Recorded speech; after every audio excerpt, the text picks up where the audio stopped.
Turkiston jadidlari. Turkiston jadidlarining hurfikrlik harakati yoki Turkiston jadidlarining boshqa mintaqalardagi o'zining hamfikrlari bilan bo'lgan munosabatlari qanday edi o'sha davrlarda? Charizm qulashi arafasida yoki bo'lmasam charizm bilan dunyo o'rtasida Antanta va boshqa davlatlar o'rtasida chiqqan Birinchi jahon urushi davrlari 1914-yillar va Birinchi jahon urushining adog'iga yetayotgan davrlarda Rossiya imperiyasida chiqqan bolsheviklarning qo'zg'olonlari, fevral inqilobidan keyingi Lenin boshchiligidagi oktyabr to'ntarishi. Bularning hammasi bir davr. Bularning hamma bo'layotgan siyosiy jarayonlarda bizning mahalliy ziyolilarimiz ishtirok qilgan va o'sha davrlardagi matbuotda yozma va bosma ommaviy axborot vositalarining foyda bo'lishi Turkistonda. Buni endi ba'zi bir tarixchilarning fikriga ko'ra go'yoki Turkistonda matbuot charizm mustamlakasidan so'ng yuzaga chiqdi degan bir fikrni olg'a suradi. Aslida bu mahalliy xalqqa hech qanday bir foydasi yo'q bir matbuot edi. Turkistonskiy Vedomstvi degan bir jurnal, gazeta jaridasi chiqardi. Asosan o'sha mustamlakachilarning bu yerdagi namoyandalari o'qiydigan rus tilidagi gazeta edi. Keyinchalik mahalliy ziyolilarning tashabbusi bilan va shularning sa'y harakatlari natijasida o'zbek tilida, ya'ni eski turkiy tilda, eski o'zbek tilida, mahalliy xalqlarning tillarida gazeta, jurnallar chiqib boshlaydi va mana shu bosma ommaviy axborot vositalarini yoyg'inlashishi va bosma kitoblarning yuzaga chiqishi, maktab darsliklarining mahalliy tilda yozilishi masalasida birinchi Markaziy Osiyoda jadidlar qo'llandi. Mana shu matbuot, u davrdagi matbuotga qarasangiz, xuddi hozirgiday shu matbuotda oxirida reklamalar ham ko'rsangiz bo'ladi. Bu yerda reklamalar har xil. U yerda hattoki qo'y, mol sotilishi mumkin. Keyin u yerdagi bir tibbiyot masalalari, keyin oltin, bir qandaydir uyga kerakli bo'lgan narsalarni reklamalari bor. Endi bu mundagasiga olib qaraganda 20-asrning boshidagi bizning Turkistondagi matbuot jaridalarning, gazetalarning ichidagi mazmuniga qaraydigan bo'lsak, o'sha davrlarda mahalliy xalq namoyandalari ichida ziyolilar o'rtasida hur fikrlilik, ya'ni erkin fikrlilik harakatlari boshlanib ketadi. Aynan o'sha davrdagi matbuotda bir qiziq bir vaziyatni ko'rsa bo'ladi. Masalan uchun arabiy imloda bor va kirilda bor. Keyinchalik 19-20-yillardagi, keyin bu 26-30-yillardagi matbuotga qarasangiz lotin harfida yozilganlar, mahalliy tildagilar.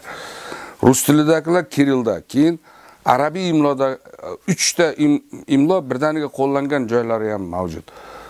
Endi bu hozirgi bizning zamonaviy dunyomizda matbuot masalasining internet tarmoqlari, ya'ni ijtimoiy tarmoqlarda, keyin matbuotning elektron nusxalarining ko'payishi, keyin bu qog'oz ustida bosma shaklda chiqadigan jaridalarning kamayishi, gazetalarning bir e'tiborsiz bo'lib qolishi. Bu aslida odamlar o'qimay qo'ydi, odamlar yozuv chizuvga yo xabarga e'tiborsiz degani emas. Bu matbuotning tamali edi. Bundan elektron nusxalar, elektron variantga o'tildi. Endi hozir mana dunyoda bir axborotni dunyoning u bir chakkasiga, okean ortiga yuborish uchun ham 1 sekund 1 sekunddan kam vaqt ketadi. Oldingi davrlarda bir xabarni ikkinchi bir mintaqaga yuborish telegraf orqali, telegrafdan keyin bu harflardan hammasi terilib, bosmaxonada berilib, qog'ozga bosilib chiqarib keyin tarqatiladigan vaziyat edi. Ana shu matbuotning asoschilari Turkistondagi matbuotning, ya'ni bosma ommaviy axborot vositalarining birinchi paydo bo'lishidagi mahalliy xalqning mana shu xabarlarga e'tibor qaratish va ijtimoiy siyosiy masalalarni yozuvli shaklda o'qish jarayonini birinchi boshlatib bergan mahalliy xalq oldidagi o'zining ziyolilik vazifasini bajargan bizim Turkiston jadidlari bo'lib hisoblanadi. Masalan uchun Turkiston jadidlarining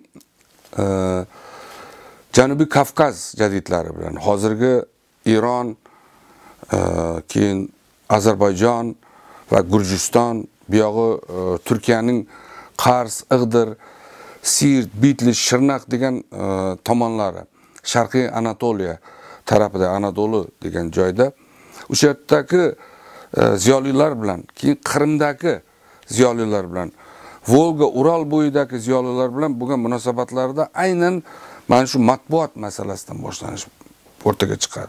Chunki Turkistonga birinchi mana shu jadidchilik harakatini olib kelgan o'sha jadidchilik harakatining muallifi Ismoil Gaspralli Buxoro amirligiga kelib Sultan Majid G'anizade degan o'qituvchi bilan o'sha davrdagi ziyolilar, o'qituvchilar tarbiyalovchi Tiflis maktabidan mavzun bo'lib chiqqan o'qituvchi Sultan Majid G'anizade bilan birgalikda kelib, yangicha usul maktablarni ochib boshlaydi. Birinchi maktablar. Ana undan keyingi davrda Ozarbayjon jadidlari bilan Turkiston jadidlarining o'rtasidagi adabiy, ma'rifiy, madaniy aloqalar kuchayib boshqa bir pog'onaga chiqadi. Buni xususan Husayn Javid asarlarida ko'rsak bo'ladi. Husayn Javid o'z asarlarida Amir Temur obrazini gavdalantiradi va Amir Temur obrazini o'sha davrlarda, ya'ni 18-chi, 15-chi, hatto 17-chi, 20-chi yillar deb qaraydigan bo'lsak, Amir Temur obrazini ijobiy olarak gavdalantirishi bu bir adabiyotdagi katta bir inqilob edi. O'sha davrdagi biz spektakllar, ya'ni pyesalarning qo'yilish jarayoniga qaraydigan bo'lsak, Ozarbayjon teatr ustalarining, Tatar, ya'ni Qozon teatr studiyalarining Markaziy Osiyoga, Turkistonga kelib truppalarda mahalliy tilga yaqin bo'lgan turkiy tilda, tatar tilida, Ozarbayjon tilida pyesalar ko'rsatib boshlaydi. Oldin albatta chorizm mustamlakachilar tomonidan teatr ko'rsatuvlari olib borilgan, lekin u rus tilida olib borilardi. Mahalliy xalqning tili o'sha turkiy til Tataristonda, turkiy til Ozarbayjonda, bulardagi artistlar bu yerga kelib, masalan uchun Uzeyr Gajibeylining Leylima Majnunni Ozarbayjon tilida tarjimasiz bu yerda birinchi namoyish qilingan. Keyinchalik o'zimizning Abdulla Avloniyning, Hamza Hakimzoda Niyoziyning asarlari bu yerda katta shov-shuv yaratib, ijtimoiy siyosiy jarayonga ta'sir qiluvchi bir harakat bo'lib o'rtaga chiqdi. Endi Ozarbayjon jadidlari bilan bo'lgan yozishmalari, Ozarbayjon jadidlari bilan bo'lgan munosabatlarining bunday juda yaqin bo'lishining sababi o'sha davrlarda 20-yillarda Turkistondan Bakuga o'qishga yuborilgan yoshlarimiz bor. Bularning ichida artistlar, bularning ichida shoirlar, yozuvchilar, keyinchalik olimlar katta o'sha boshqaruv tizimida O'zbekistonda katta bir obro'larga ega bo'lgan bir davr. O'sha bir yoshlar o'sha davrda, masalan uchun Halima Nasirovani qaraydigan bo'lsak, O'zbekistonning Xo'shovoz xonandasi yosh o'sha davrda Bakuda ta'lim olgan. Keyin bizlardan ularga u yerga borib turib dars bergan ustozlar bor. Hatto birinchi Turkologiya kongressida o'sha konferensiyasida qatnashgan bizim jadidlarimizning nomlari haligacha Bakuda bir hurmat bilan tilga olinadi.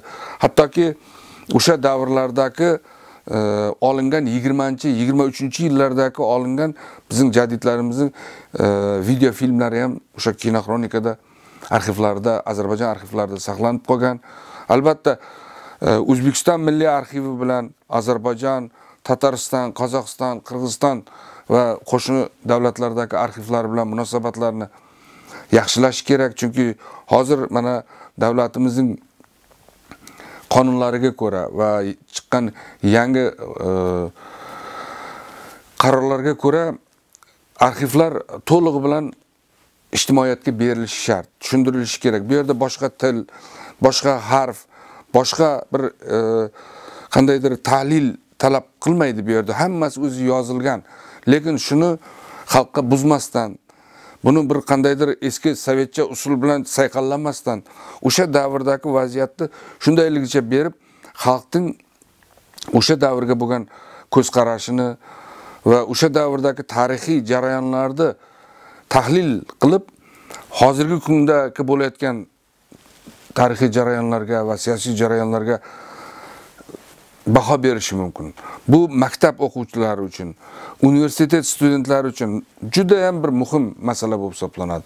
Chunki mana biz Ozarbayjon arxivlarida, Turkiya arxivlarida ishlaganimizda biz o'sha ko'rardikki, o'sha davrdagi, o'sha 20-yillardagi matbuot ularda ham bor. Turkiyada, Ozarbayjonda. Endi ulardagi matbuot o'sha biz istagan joyimizda, istagan masalanchi yildagini xuddi o'zimizni mana shu yerdagi O'zbekiston arxivida mana hozir so'radik, yillarni aytdik, qaysi yil kerak ekan. O'sha belgilangan o'zining tartib qonun qoidasi arxivning o'shani hech bir muammosiz oldimizga olib kelib qo'ydi. Dunyoda arxivarius, ya'ni arxiv tizimining o'zining bir urf-odatlari bor. O'zining bir yozilmagan qonun qoidalari bor. Xuddi shunday mana o'zimizda O'zbek Milliy arxivi ham xalqqa xizmat ko'rsatyapti. Xalqning oldida mana shu o'zining ota-bobasining, hatto mana biz hujjatlarga qaradik, 1870-yillar, 1890-yillar yoki bo'lmasam 16-17-asrdagi hujjatlar ham bu yerda saqlanib turibdi bu milliy arxivimizda. Bu albatta mana shu jadidlar harakati yoki bo'lmasam davlatchilik siyosati Turkistondagi nimadan boshlanganligi yoki davlatchiligimizni qayta tiklash harakatlari qanday bir yo'llarni bosib o'tganini aynan mana shu arxivda saqlanayotgan o'sha davrlardagi matbuot, o'sha davrlarda yozilgan kitoblar yoki o'sha davrlarda yozilgan kundaliklardan bilsak bo'ladi.